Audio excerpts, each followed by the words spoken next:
I'll start with a reflection from this morning's discussion on leadership and statecraft. And I was thinking about a Russian military theorist called Andrei Kakoshin, who has written extensively on strategic planning and strategic decision-making in Russia.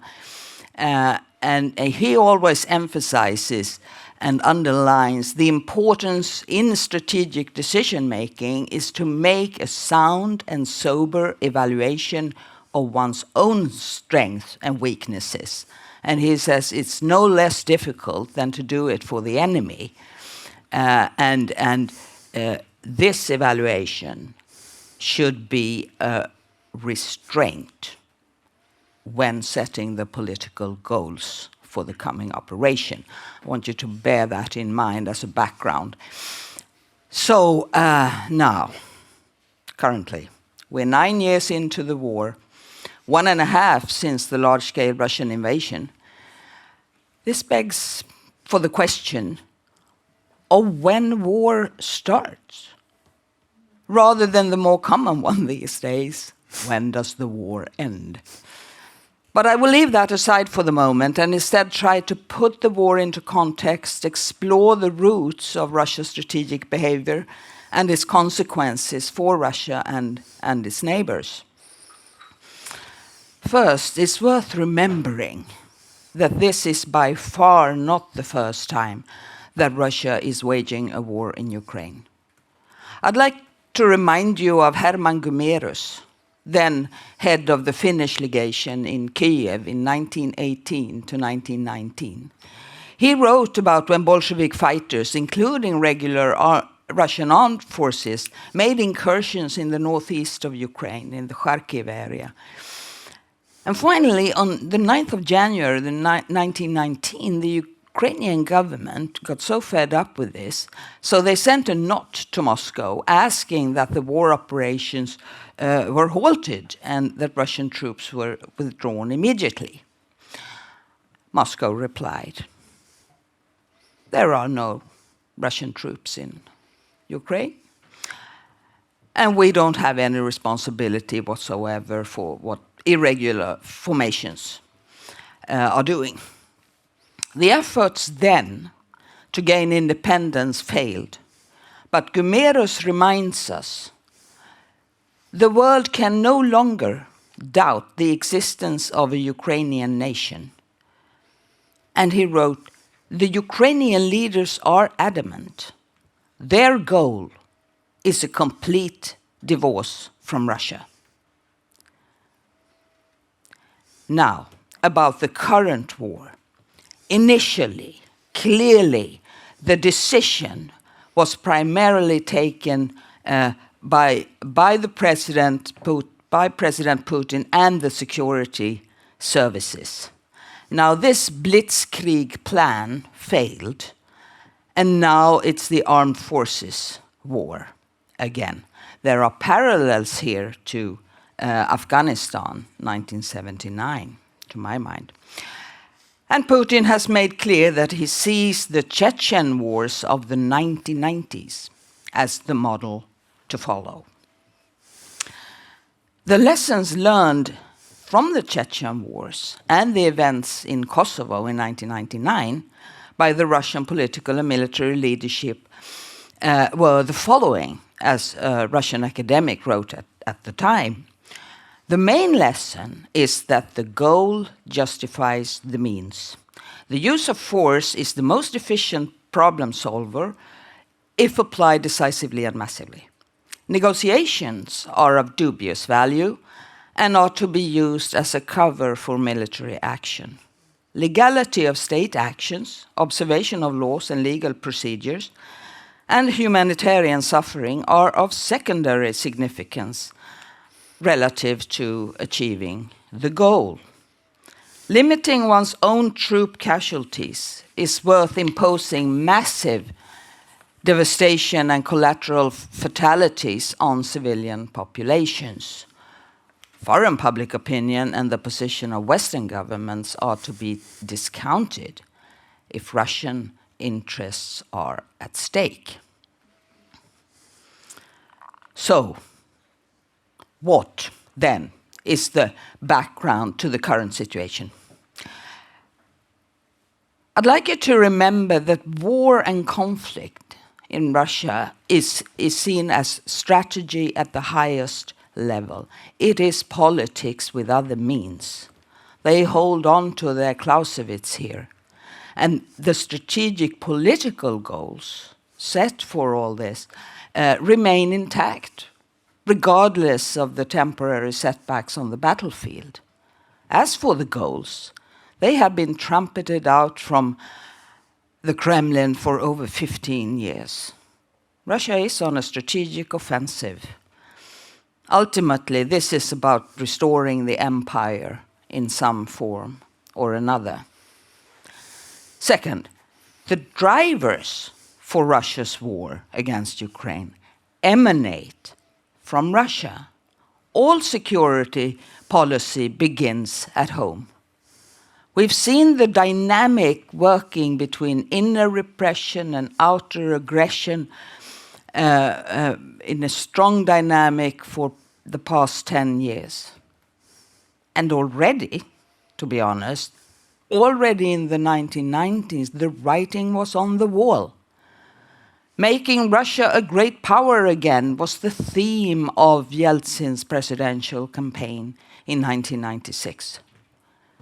And during Putin's long tenure, his foreign policy has scored the highest approval rate for many years, including the illegal annexation of Crimea.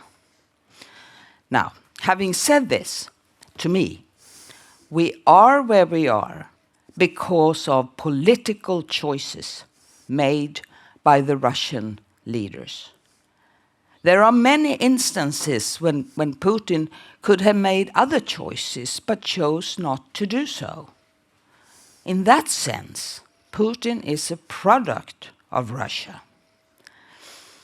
Now, today, the war has become the political system. Only during the past year, draconian laws have been introduced in order to eradicate any form of dissent or opposition. Russia is on a neo-Stalinist trajectory. Censorship, denunciations, long sentences not seen since Stalin's time. There is zero tolerance for any kind of opposition. And the propaganda machine in state media is massive, and it shouldn't be underestimated. And in the newly annexed areas in Ukraine, deportations are back. And there is an ideological aspect here I'd like to take into account due to its long-term implications. In November last year, the Russian president signed a decree listing traditional Russian spiritual and moral values. The most important of these values, according to the decree, are life, dignity, to serve the fatherland and take responsibility for its destiny, to prioritize spiritual before material matters, collectivism, the historic memory of the fatherland, the unity of the peoples in Russia.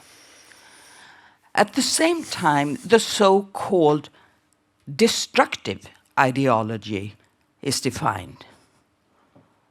That's the West, that's us. It is said to promote violence, egotism, permissiveness, immorality, non-patriotism, and therefore constitute, I quote, an objective threat to Russia's national interest. It's described as alien to the Russian people. Consequently, combined with the changes in history books in schools, military, political, and patriotic education, this, to my mind, is an effort to try to create an ideology, thereby directly contradicting the Constitution. There it's stipulated that no ideology may be established as a state or obligatory one. Furthermore, what we're seeing is very much the result of the current Russian leadership's view of sovereignty. Only a great power can be truly sovereign. Others cannot. The world order, according to this view, should be built on several poles: Russia, China, US, Brazil, India. And according to the Russian president, the Vienna Congress of 1815 and Yalta 1945 are good examples to follow. At the moment, the school of thought in Russia that emphasizes the imperial legacy, the need for buffer states, the Eurasian character of Russia dominates. But do not forget that there is another school of thought in Russian history, one that advocates respect for human life, negotiations rather than bomb dropping, respect for international agreements, and underlines that Russia is a European state.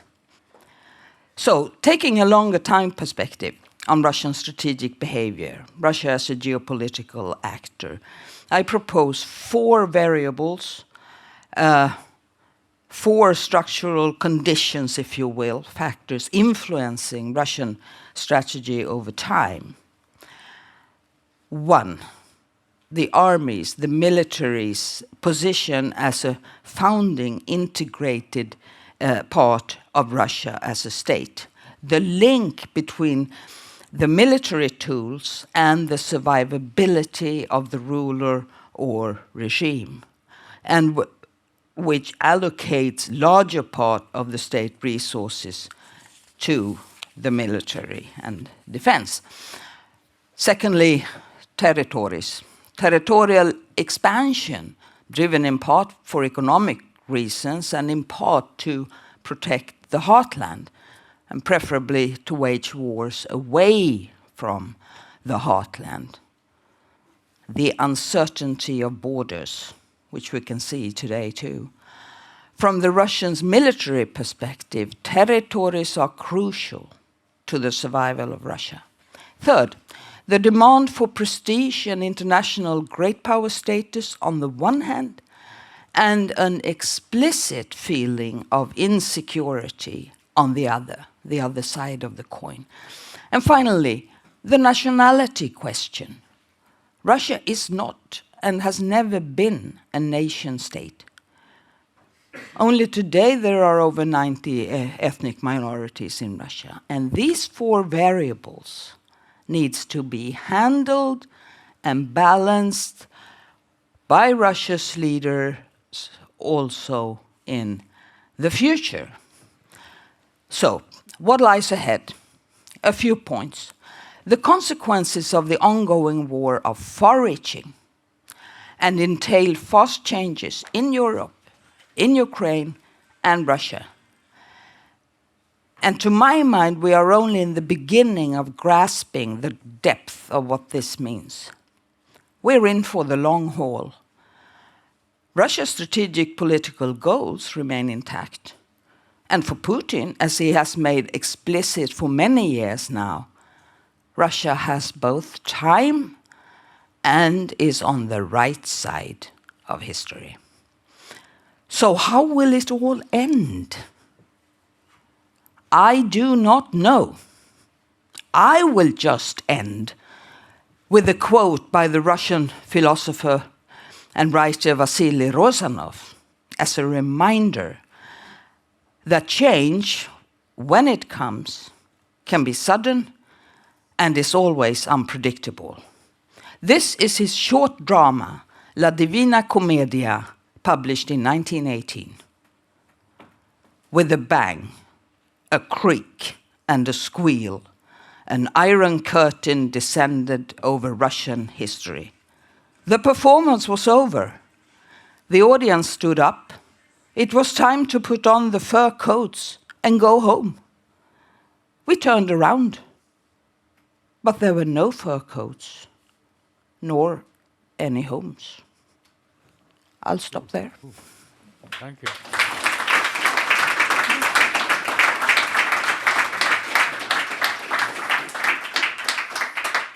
Thank you. Where will this neo-Stalinist trajectory take Russia in the coming years?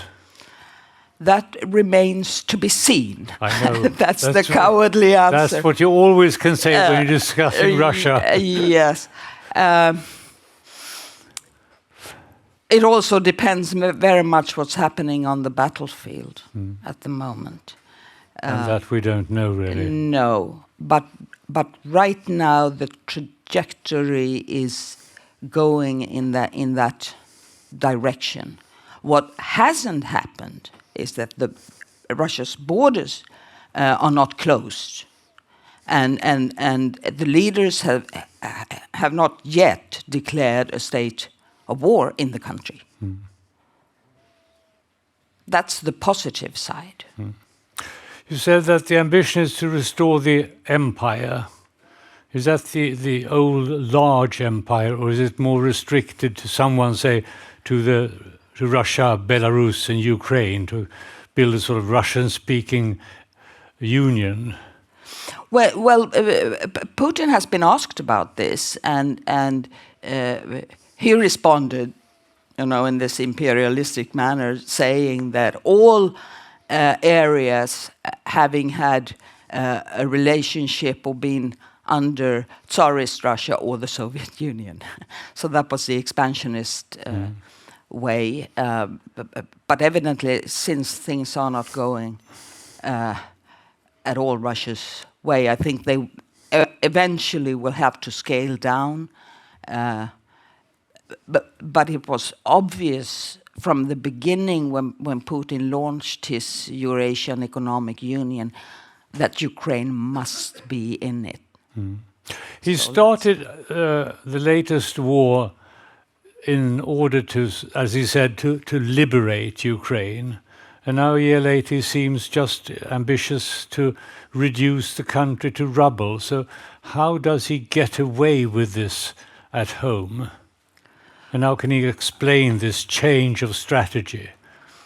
Well, the majority of they have also put restrictions on Western social media, and this means for the educated elites they have to have VPN to get out online, and there they can find other information. But if you just watch the Russian TV news, the picture from the war is completely different than the one we see. I try to watch this as often as I can, and it's not going at all bad. It's going according to plan. And as long as the majority of the Russian people are watching TV and get their news. Thank you, Gudrun, very much. Thank you.